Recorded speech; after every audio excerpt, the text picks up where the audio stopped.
सोलन नगर निगम में मेयर और deputy mayor का चुनाव है और बीजेपी और कांग्रेस का एक भी पार्षद यहां चुनाव में हिस्सा लेने के लिए नहीं पहुंचा। एक निर्दलीय पार्षद ही नगर निगम पहुंचा है। कांग्रेस के 9 और बीजेपी के 7 पार्षद। 2 बजे तक सभी पार्षदों का इंतजार किया जाएगा और उसके बाद आगे की कार्रवाई की जाएगी।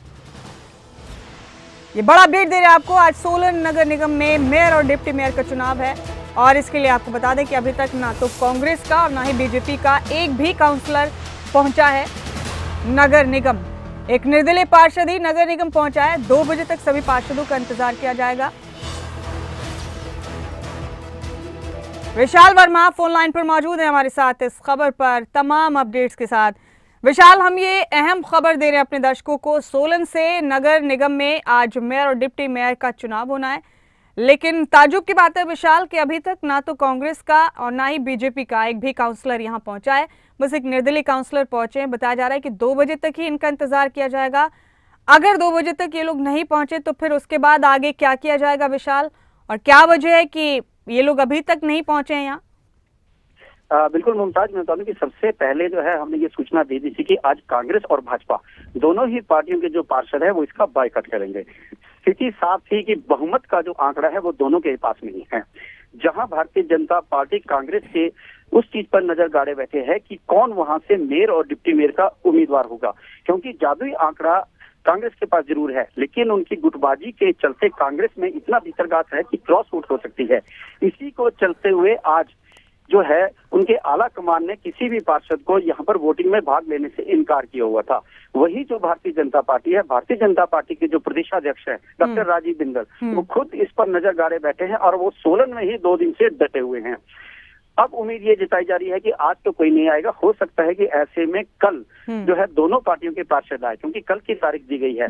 लेकिन मुमताज, मैं आपको बता दूं कि अगर कल भी नहीं आए तो इसमें ऐसा प्रावधान है कि जो पहली तारीख दी जाती है, यानी जैसे आज की तारीख दी गई है, उसके मुताबिक 72 घंटे का और समय दिया जाता है कि 72 घंटे के अंदर अंदर पार्षदों को आना पड़ेगा। दोनों ही पार्टियों का जो बहुमत है, बहुमत को जो है वो साबित करना पड़ेगा। लेकिन आज स्थिति जस की तस बनी है कि दोनों ही पार्टियों के जो पार्षद है वो यहाँ पर शामिल नहीं हुए। हालांकि विशाल, कांग्रेस के भीतर घात का आपने जिक्र किया और इस वजह से ये बड़ा फैसला लिया गया कांग्रेस की तरफ से। बीजेपी के पार्षद क्यों नहीं पहुंचे?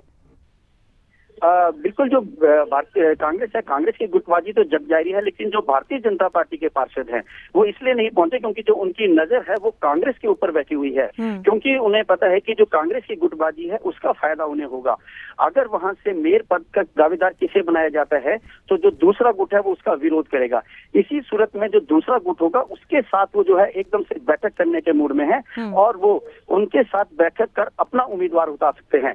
हो सकता है कि उसमें फिर जो समझौता है मेयर कांग्रेस या फिर मेयर भाजपा या फिर डिप्टी मेयर कांग्रेस या भाजपा, ये आपसी जो तालमेल है इसको बनाने के लिए भारतीय जनता पार्टी जो है नजर गाड़े हुए है। जी मुमताज। तो विशाल, अब सोलन में मेयर और डिप्टी मेयर का चुनाव काफी पेचीदा सा मामला लग रहा है। बिल्कुल मुमताज, क्योंकि देखिए जो ये मामला है वो सरकार के लिए भी कहीं ना कहीं नाक का सवाल भी बन चुका है। इसके लिए 2 बारी जो है बैठक हो चुकी है, जिसमें हर्षवर्धन चौहान जो उद्योग मंत्री हैं उनकी अध्यक्षता में जो है पहली बैठक उनके निवास शिमला में हुई थी, जहां पर स्वास्थ्य मंत्री डॉक्टर धनीराम शांडिल भी थे और जो सीपीएस संजय अवस्थी भी शामिल हुए थे। वहां पर जो है कोई बात नहीं बनी। उसके बाद जो बैठक का दूसरा दौर कल सोलन में हुआ, जिसमें हर्षवर्धन चौहान भी रहे, सीपीएस संजय अवस्थी रहे, साथ ही जो विक्रमादित्य सिंह लोक निर्माण मंत्री हैं वो भी सोलन आए।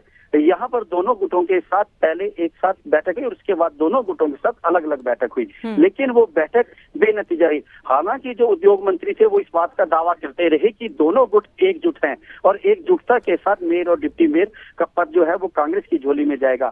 लेकिन वहां पर हालात देखकर मुमताज बिल्कुल भी ऐसा नहीं लग रहा था, क्योंकि दोनों गुट जो है वहां पर दूरियां बनाए हुए सामने देखे जा सकते थे। तो विशाल, पार्टी को जाहिर सी बात है इस गुटबाजी का नुकसान हो सकता है।